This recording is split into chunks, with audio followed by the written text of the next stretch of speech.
Hi, everybody. I think lunch seems to have helped solve my jet lag a little bit, so great to see you all again. First time in Singapore, very excited to be here. Haven't actually seen anything yet, but intending to go exploring tonight and tomorrow.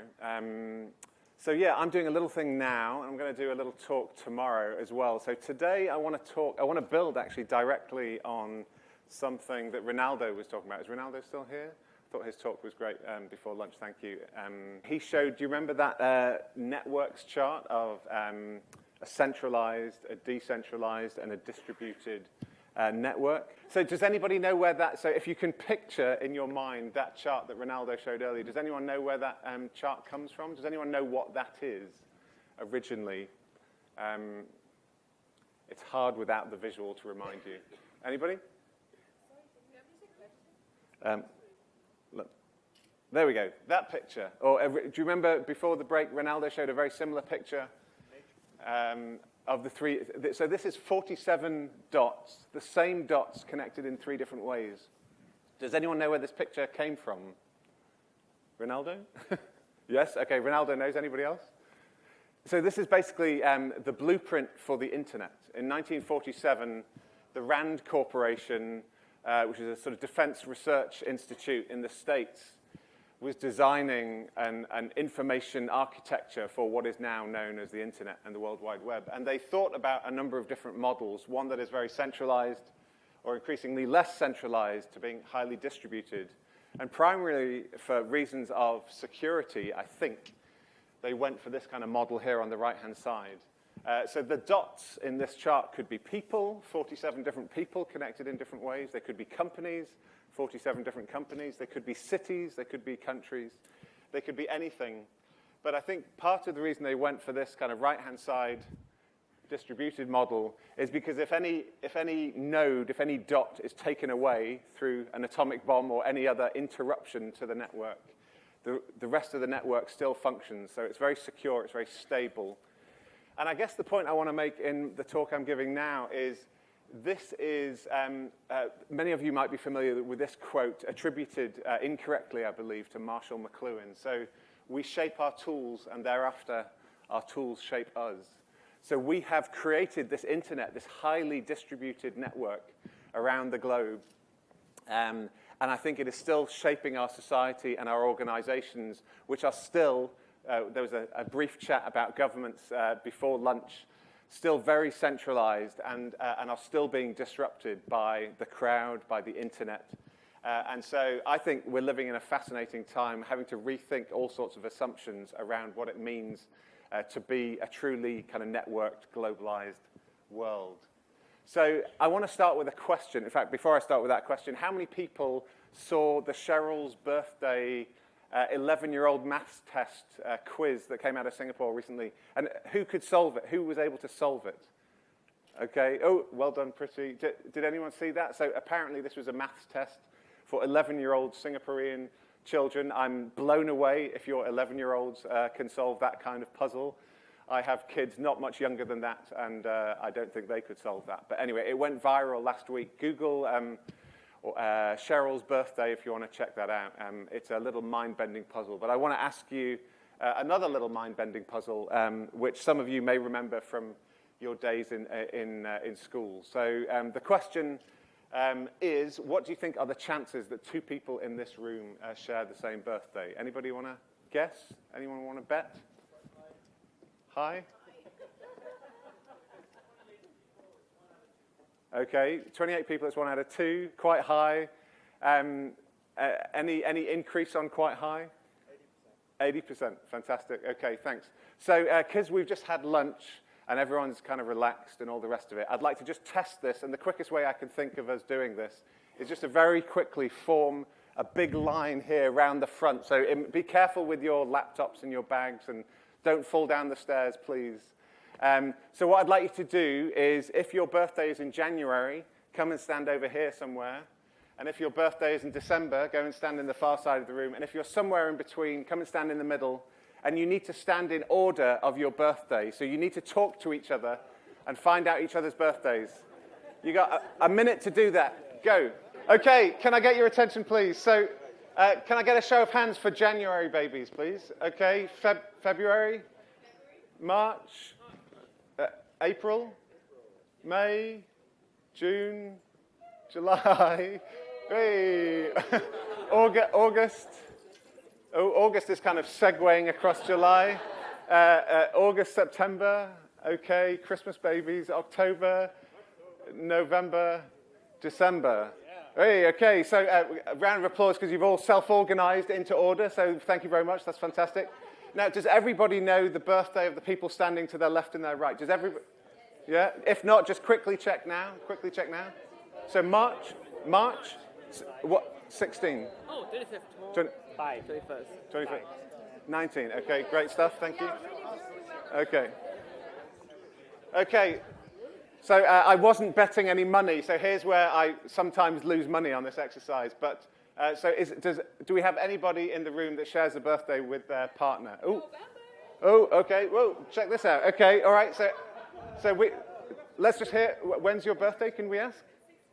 6th of February. What's it like having a birthday on the 6th of February? What's it like having a birthday early in February? You found a buddy? Yeah, okay. And so we had one over here of April. Is it anyone's birthday today?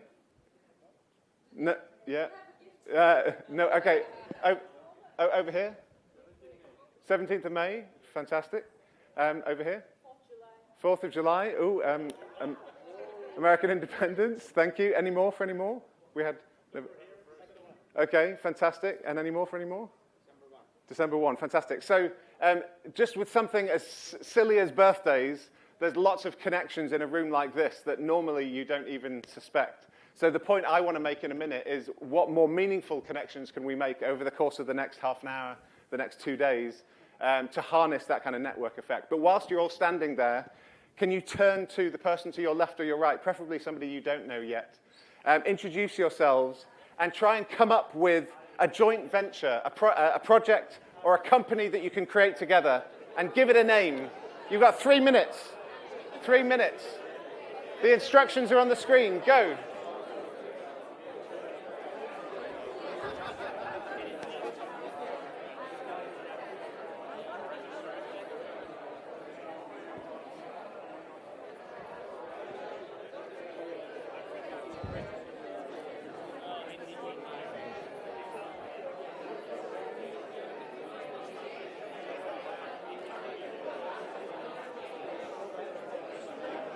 Who was able to create a joint venture in the last 3 minutes with their partner? Okay, we've got a few joint ventures. Any joint ventures over here? Okay. Who just ignored the instructions and had a nice chat? Okay. Who didn't understand what we were doing and why we were doing it? That's okay. Can I just hear 1 or 2 joint ventures that were created? Anybody want to tell us about their joint venture? Over here. Do we have a mic? Just speaking to here. Yeah. Could you tell us what you've combined and what you've created? Yeah. So we have created a company called Clean Tech, which is basically will be or is a 3D printing technology. A manufacturer of clean energy products using 3D printing technology. Fantastic. Did you come up with a name? Yeah, Clean Tech. Clean Tech. Round of applause for Clean Tech. Woo! Thank you. Thank you. Could you? Okay, can we have one more for joint venture over here? Tell us what you've combined and what you've created. Thank you. So I'm from crowdfunding and he's from media. So we thought that let's launch a media platform which will only talk about crowdfunding projects. So all the projects, irrespective of what platform they are on, can come to this media platform and talk about themselves. Fantastic. Did you come up with a name? We have named it like something like Crowd Nation. Crowd Nation. Can I get a round of applause for Crowd Nation? Thank you very much. Okay. One more over here, gentleman over here. Last one. Could you tell us what you've combined and what you've created? Okay, the name of it is Everyday Birthday. Okay, nice. Okay, I think I see where you're going with this. Okay. So we thought of getting people together on their birthday. So have a place where they can come together on their birthday. Okay. And maybe we were thinking, for straight after work type meeting place. Okay. And have that in common. So, yeah. Whether it's, and then do it, at first we were thinking around the world, but then we realized that was probably too big. So let's just do it on a per city basis. Fantastic. Okay. We've already submitted for funding. For funding. Okay, nice work. 3 minutes. Copyright on the idea. Okay, fantastic. Okay, round of applause then for Everyday Birthday. Thank you very much. Okay, so I think that's enough time on that, but thank you very much. Take a seat and we'll crack on. But thank you for playing along. Just whilst people are getting their seats, just the birthday thing.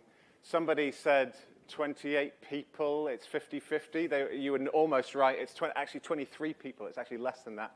So if you have 23 people in a group, it's 50-50 that 2 people will share a birthday. With 57 people in a group, it's 99%. That's virtually guaranteed. With 200, I thought there might be 200 people here. I think there's more like 100, but still, it's a very high probability of success. The reason why is because the mistake that most people make when they think about that exercise, the reason why our brains get tripped up a little bit is because we think, well, my birthday is March the 16th. There are however many people in the room, but there are lots more days in the year. Therefore, it's probably not likely, certainly for people that aren't sort of mathematicians or engineers. However, what most people forget is all the other connections in the room that don't involve me. So there are literally millions, if not billions, of different pairings of people in this room right now. And that is why I think crowds are so potentially amazing, but also we just don't understand this stuff yet. I read a fascinating bit of research recently that, to quote Stalin, something like the loss of a single human life is a tragedy, but the loss of 1 million lives is a statistic. I may have got that slightly wrong, but when things get to large numbers, our brains just don't understand them. So I think this is one of our big mental challenges that we need to get over with all this crowd stuff, is to really understand the power of things at large scale. So that's what I'm excited about. I think it has profound impact upon organizations and governments and the world, and we're only just beginning the journey of understanding what that looks like. And crowdsourcing and open innovation and all these terms are all part of that. But it's a 100-year journey, and we're only in the first 5 or 10 years of that. Now, I'm giving another talk tomorrow where I'm going to spend a bit more time playing a few more games and spending a bit more time on this. So I'm just going to do super quick jump through a bunch of case studies and then leave you with some tools that you might find interesting if you want to try this within your own organizations. My talks are always peppered with lots of quotes because I'm deeply shallow and I like to have lots of quotes. But the art of the 3-minute joint venture, which I think you did extremely well, is to connect on areas where you have some common interest, be it some expertise or a geography or a friend of a friend or whatever it might be, but to benefit from where you're different. And it's that kind of difference where this is where one of the things Joanna said this morning around avoiding the groupthink, the herd mentality. You want to retain those different perspectives in an audience because that's where the real rich kind of creativity comes from. So I described 100% Open, the company I co-founded 5 years ago, as an open innovation agency. I'm sort of deeply bored of definitions of the word innovation or open innovation. I don't think it really matters, but just for the avoidance of any doubt, the definition of open innovation that we use is simply innovating, creating new value, and bringing it to market or social value, but not doing that on your own, doing it with partners, people outside of your organization. They could be customers, they could be suppliers, but anybody you don't directly control with your kind of hierarchy in your formal systems. And not just doing that, but sharing risk of creating something new, and also ultimately sharing the rewards of what you've created. So it's very easy to say these 10 words, much, much harder to do it in practice. And I want to talk a little bit about how you do that. The open innovation process is the same as any innovation process. You may start by framing the opportunity, framing the challenge that you want to address, conduct some research, listen to what your customers are telling you, listen to what the market is telling you, ideate, come up with ideas, come up with potential solutions to those challenges, test those, prototype those. I'm a big fan of making stuff with sketches or cardboard or Lego to really kind of just understand through doing. Shelley said, you've got to do stuff this morning. I absolutely believe that in everything that we do. Then refine that and take it to launch. This is a process that you'll read in 1,000,001 innovation textbooks. There's nothing new about that per se. But I think with open innovation, what's different is you have at least 2 partners at every step along the way. So it's more complex. It's more difficult to manage. And what motivates the one partner might be different to what motivates the other partner. So there's added complexity there. Lots more I could say about that, but I think it's best to give just a few examples. So Lego was talked about this morning briefly as a company who stumbled across open innovation crowdsourcing by accident with the launch of their Mindstorms robotics product about 10 years ago. They launched this product in a very traditional way. 10 people in-house developed a new robotics product, launched it, and very quickly something strange started to happen online. People were talking about the product, getting very excited about it. But more importantly, some of those people had hacked into the code and were rewriting the code and making the robots do new and interesting things that the original team had never even dreamt of. So in short, people were innovating Lego's product without permission. Lego wanted to shut this down because they couldn't control it. Control is a very interesting concept, which perhaps we can debate, something that you have less of in this kind of connected world. But to give Lego credit, they ran with it. And to cut a very long story short, it became their most successful new product launch of all time at the time. They've gone on to have some fairly big successes in unleashing customer creativity. Things like Lego Ideas, if you're familiar with that, came out from an external entrepreneur who just kept on trying to get into Lego and failed and failed and failed until he finally succeeded. And then something called Lego Ideas, which I think Shelley alluded to earlier. So Shelley's former company, Chaotix, basically built the wonderful platform that this Lego Ideas program sits on. My own company had a small role in germinating the idea a number of years ago. As Shelley mentioned, anyone can post an idea for a new product. You have to get 10,000 supporters for your idea, a bit like sort of Kickstarter. Then it goes into a review process, and if you pass the review process, it becomes a new Lego product, and Lego shares 1% of the revenue with the person who had the idea. So it's a full cycle value flow. It's very clever for a manufacturing-based business like Lego to basically do the marketing before it does the manufacturing. Most manufacturing companies build a product and then figure out how to market it. This is doing it exactly the other way around. And almost every time they launch a product this way, it sells out. So it is very, very clever, makes business sense. And for a company like Lego, that 60% of its products are new every year, there's a high degree of novelty in this market, they really need to know what works. And they nearly died as a company 10 years ago, but since then they've had double-digit growth for the last nearly 10 years. So partly, largely, due to the creativity of people outside of their organization. So this is when it works well, and Lego stumbled across this by accident. They didn't do it deliberately at first. The other company, so the old cliche is no matter who you are, not all the smart people work for you. That has always been true.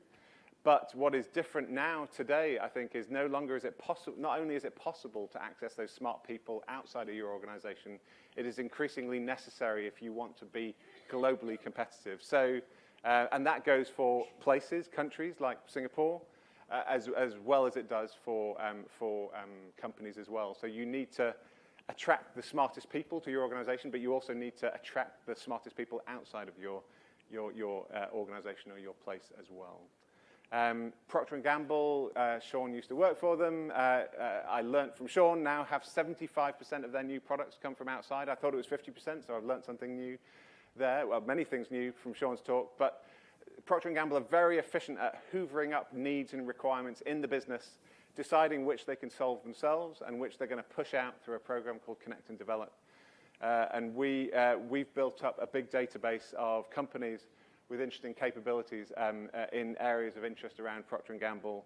And managing intellectual property is very tricky between large and small companies. And so one of the tools I'm going to leave you with is called an innovation airlock, which creates a safe space between any two collaborators, but especially between large and small companies. I'm doing this very quickly. I'm just throwing stuff at you to see if any of it sticks. Apologies, that's kind of my style, but do grab me afterwards or tomorrow. I'm around tomorrow as well. So this is very much a U-shaped process. So it's fun at the beginning when you're having ideas. like we were with the 3-minute joint venture. And it's fun at the end when you're creating value and making money or whatever it is you're doing at the end. It's normally pretty awful in the middle when you have 2 or more parties pulling in different directions with different objectives. So it's important to have momentum and a process and systems in place to get you through the bottom of the U and minimize it. And so it's not just for companies like Legger and Procter & Gamble. We do a lot of work with Oxfam, and who were quoted in Reynolds' talk, the 1% figure, and Red Cross. So increasingly, I think this is, and I think it's coming in government as well, but it's slow. I'll come on to that. And speaking of government, I'm not advocating Hillary Clinton's run for presidency, but her husband said something clever once, which is nearly every problem has been solved by somebody somewhere. The challenge in the 21st century is to find out what works and scale it up. I think that is very true. I think there's much too much reinventing stuff. And I think nearly every project that I've ever worked on, the solution exists somewhere. And so the art of a good innovator these days is about being a good detective and finding that stuff and using all kinds of skills and processes to get there. My favorite example is a company called Interface. We've done a lot of work with Interface, who are a carpet company in the Philippines, to take fishing nets and turn it into carpets. And no, they don't smell of fish. They carpet some very fancy offices around the world. Ask me afterwards if you're interested in that, but it's a whole global supply chain innovation that involves no new technology whatsoever. And then last but not least, I gave a big up to Colombia this morning, and then India, quite rightly, chirped up saying, come and check out the world's largest democracy. And so I think there's a fascinating, I don't know what the word is, but there's a fascinating global network, innovation network emerging, connecting cities, countries, companies, large and small. This is the space that we're all in, I'm sure, in different ways. I've been very impressed with working with government, some large companies and also small companies in and around Colombia in the last 18 months, really trying to catapult to the next level of growth in their economy. And Colombia is now, I don't think we can claim too much credit for this, but it is now the fastest growing economy in South America. And if you're interested in more kind of government-led innovation, check out this program called Colombia Co Cuatro that we're involved with. I'm just going to rattle through because I need to go, but I am coming back. So I'm going to leave you with just a link to this toolkit. So if you're interested in anything I've said so far, I appreciate I'm talking fast, and many of you are maybe not English is not your first language, so I'm sorry if you didn't catch everything. But if you're interested in this, check out this link, which you get access to free of charge, 36 different tools and techniques for doing open innovation within your organization. We decided to try and practice what we preach as a company last year and codify some of this stuff, because a lot of this stuff is sort of in here and in sort of 10 plus years of experience. So just jumping quickly, I'll go back to the link in a second. It's right from setting a strategy through to finding interesting problems to solve interesting needs that you may have, developing new ideas, be it online with a crowdsourcing community or offline in kind of workshop settings, prototyping those, developing them, refining them, building the business proposition, and then taking them to market. Some of these are things that we have, with attribution, learned from other people. Some of these are things that we've invented ourselves. I think copying, there's a whole interesting conversation around copying, the role of copying in innovation. We like to copy. I noticed Roland did this very well with attribution. So attribute where you take, and we've tried to do that with our toolkit. So do take this. There were 2 tools I was going to talk you through in terms of the content of this talk, but I think I've nearly run out of time. So I'll just super quickly run through this. If you're interested in understanding the team dynamic that you might be part of, we've analyzed about 30 different bits of academic research, from team profiling to innovation skills to collaboration skills. There's a little test which can tell you which one you are. And I won't go through this in detail, but there are, you can read it on the screen. There's explorers who are super creative, connectors who like to connect people and ideas, producers who pull the strings and bring everybody together, often in senior leadership roles, activators who get stuck in and make stuff happen and mobilize others, cultivators who make sure everybody's happy and understood and listened to and smoothing over any kind of issues as they emerge, highly empathic people.